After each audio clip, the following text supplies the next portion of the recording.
ಒಂದು ಊರಿನಲ್ಲಿ ರಾಮು ಎಂಬ ವ್ಯಕ್ತಿ ಇದ್ದ. ಅವನು ತುಂಬಾ ಒಳ್ಳೆಯವನಾಗಿದ್ದ. ಆದರೆ ತನ್ನ ತಂದೆಯ ಸಾಲವನ್ನು ತೀರಿಸಲು ಬಹಳ ಕಷ್ಟಪಟ್ಟು ಕೆಲಸ ಮಾಡುತ್ತಿದ್ದ. ಹೀಗೆ ಇರುವ ವೇಳೆ ಒಂದು ದಿನ ಅವನು ಕಾಡಿನ ದಾರಿಯಲ್ಲಿ ಹೋಗುತ್ತಿದ್ದಾಗ ಒಂದು ಹಳೆಯ ಮರದ ಕೆಳಗೆ ಕುಳಿತಿದ್ದ ವೃದ್ಧನನ್ನು ನೋಡಿದ. ಆ ವೃದ್ಧನು ತುಂಬಾ ದಣಿದಂತೆ ಕಾಣುತ್ತಿದ್ದ.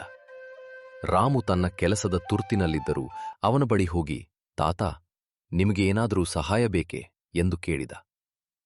ವೃದ್ಧನು ನಿಧಾನವಾಗಿ ಹೇಳಿದ, ಮಗ, ನನಗೆ ಬಹಳ ಹೊತ್ತಿನಿಂದ ಹಸಿವಾಗಿದೆ. ಅದನ್ನು ಕೇಳಿದ ರಾಮು ತನ್ನ ಬಳಿಯಿದ್ದ ಸ್ವಲ್ಪ ಆಹಾರವನ್ನೇ ಆ ವೃದ್ಧನಿಗೆ ಕೊಟ್ಟ. ವೃದ್ಧನು ಆಹಾರವನ್ನು ತಿಂದು ಸ್ವಲ್ಪ ಶಕ್ತಿಯನ್ನು ಪಡೆದುಕೊಂಡ. ಅವನ ಕಣ್ಣಿನಲ್ಲಿ ಕೃತಜ್ಞತೆಯ ಹೊಳಪು ಕಾಣಿಸಿತು. ಮಗ, ನೀನು ನಿಜವಾಗಿಯೂ ಒಳ್ಳೆಯ ಹೃದಯದವನು ಎಂದು ಹೇಳಿದ. ಅದಾದ ಬಳಿಕ ವೃದ್ಧನು ರಾಮುವಿಗೆ ಒಂದು ವಿಚಿತ್ರವಾದ ಚಿಕ್ಕ ಕಲ್ಲನ್ನು ಕೊಟ್ಟು, ಇದು ಸಾಮಾನ್ಯ ಕಲ್ಲಲ್ಲ. ನೀನು ಇದನ್ನು ನಂಬಿಕೆಯಿಂದ ಬಳಸಿದರೆ ಇದು ನಿನಗೆ ಸಹಾಯ ಮಾಡುತ್ತದೆ. ಆದರೆ ನೆನಪಿರಲಿ, ಸ್ವಾರ್ಥಕ್ಕಾಗಿ ಬಳಸಬೇಡ ಎಂದು ಎಚ್ಚರಿಕೆ ನೀಡಿದ. ರಾಮು ಅದನ್ನು ಗೌರವದಿಂದ ತೆಗೆದುಕೊಂಡು ತನ್ನ ದಾರಿಗೆ ಹೊರಟ. ಮನೆಗೆ ಹಿಂತಿರುಗಿದ ನಂತರ ಅವನು ಆ ಕಲ್ಲಿನ ಬಗ್ಗೆ ಯೋಚಿಸುತ್ತಲೇ ಇದ್ದ. ಮುಂದಿನ ದಿನ ಬೆಳಗ್ಗೆ ತನ್ನ ತಂದೆಯ ಸಾಲದ ಬಗ್ಗೆ ಚಿಂತಿಸುತ್ತಿದ್ದಾಗ ಆ ಕಲ್ಲನ್ನು ಕೈಯಲ್ಲಿ ಹಿಡಿದು ಮನಸ್ಸಿನಲ್ಲಿ ಪ್ರಾರ್ಥಿಸಿಕೊಂಡ. ಆ ಕ್ಷಣದಲ್ಲೇ ಯಾವುದೂ ಅದ್ಭುತವಾಗಿ ಸಂಭವಿಸಲಿಲ್ಲ. ಆದರೆ ರಾಮುವಿನ ಮನಸ್ಸಿನಲ್ಲಿ ಒಂದು ಹೊಸ ಧೈರ್ಯ ಮೂಡಿತು. ಅವನಿಗೆ ವೃದ್ಧನ ಮಾತು ನೆನಪಾಯಿತು. ನಂಬಿಕೆಯಿಂದ ಬಳಸಿದರೆ ಇದು ಸಹಾಯ ಮಾಡುತ್ತದೆ. ಆ ದಿನ ರಾಮು ಹಳ್ಳಿಯ ಮಾರುಕಟ್ಟೆಗೆ ಹೋದ. ಅಲ್ಲಿ ಒಬ್ಬ ವ್ಯಾಪಾರಿಗೆ ಕೆಲಸಗಾರನ ಅಗತ್ಯವಿತ್ತು. ರಾಮು ಶ್ರಮಪಟ್ಟು ಕೆಲಸ ಮಾಡಲು ಸಿದ್ಧನಿದ್ದನು. ಕೆಲವು ದಿನಗಳಲ್ಲಿ ಅವನ ಪ್ರಾಮಾಣಿಕತೆ ಮತ್ತು ಪರಿಶ್ರಮವನ್ನು ಕಂಡು ವ್ಯಾಪಾರಿ ಅವನಿಗೆ ಹೆಚ್ಚಿನ ಜವಾಬ್ದಾರಿಗಳನ್ನು ನೀಡಿದ.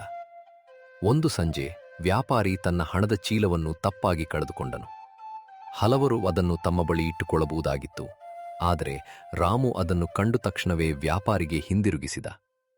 ರಾಮುವಿನ ಸತ್ಯನಿಷ್ಠೆಯಿಂದ ಮೆಚ್ಚಿದ ವ್ಯಾಪಾರಿ ಅವನಿಗೆ ಉತ್ತಮ ಸಂಬಳದ ಕೆಲಸ ನೀಡಿದ. ತಿಂಗಳುಗಳು ಕಳೆದವು. ರಾಮು ನಿಧಾನವಾಗಿ ಹಣವನ್ನು ಸಂಗ್ರಹಿಸಿ ತನ್ನ ತಂದೆಯ ಸಾಲವನ್ನು ತೀರಿಸಲು ಆರಂಭಿಸಿದ. ಆಗ ಅವನಿಗೆ ಒಂದು ಸತ್ಯ ಅರಿವಾಯಿತು. ಆ ಕಲ್ಲಿನ ನಿಜವಾದ ಶಕ್ತಿ ಮಂತ್ರದಲ್ಲಿರಲಿಲ್ಲ. ಅದು ಅವನೊಳಗಿನ ಆತ್ಮವಿಶ್ವಾಸ, ದಯೆ ಮತ್ತು ಒಳ್ಳೆಯತನವನ್ನು ಜಾಗೃತಗೊಳಿಸಿತ್ತು. ಕೆಲವು ದಿನಗಳ ನಂತರ ರಾಮು ಮತ್ತೆ ಆ ವೃದ್ಧನನ್ನು ಹುಡುಕಲು ಹೊರಟ. ಆದರೆ ಅವನು ಎಲ್ಲಿಯೂ ಕಾಣಿಸಲಿಲ್ಲ. ವೃದ್ಧನು ನಿಜವಾಗಿ ಮಾನ್ಯ ವ್ಯಕ್ತಿಯೇ ಅಥವಾ ದೇವರ ಕಳುಹಿಸಿದ ಪರೀಕ್ಷೆಯೇ ಎಂಬುದು ಯಾರಿಗೂ ತಿಳಿಯಲಿಲ್ಲ. ಆದರೆ ರಾಮು ತನ್ನ ಜೀವನದ ಉಳಿದ ದಿನಗಳಲ್ಲಿ ಆ ಕಲ್ಲನ್ನು ಒಂದು ನೆನಪಾಗಿ ಉಳಿಸಿಕೊಂಡನು. ನಿಸ್ವಾರ್ಥ ಸಹಾಯ, ಪ್ರಾಮಾಣಿಕತೆ ಮತ್ತು ನಂಬಿಕೆಯಿದ್ದರೆ ಯಾವುದೇ ಸಾಮಾನ್ಯ ವಸ್ತುವು ಜೀವನವನ್ನು ಬದಲಾಯಿಸುವ ಶಕ್ತಿಯನ್ನು ಹೊಂದಿರಬಹುದು. ವಿಡಿಯೋ ಇಷ್ಟ ಆಗಿದ್ರೆ ಲೈಕ್ ಮಾಡಿ, ಶೇರ್ ಮಾಡಿ ಮತ್ತು ಚಾನೆಲ್ಗೆ ಸಬ್ಸ್ಕ್ರೈಬ್ ಆಗೋದನ್ನ ಮರೆಯಬೇಡಿ.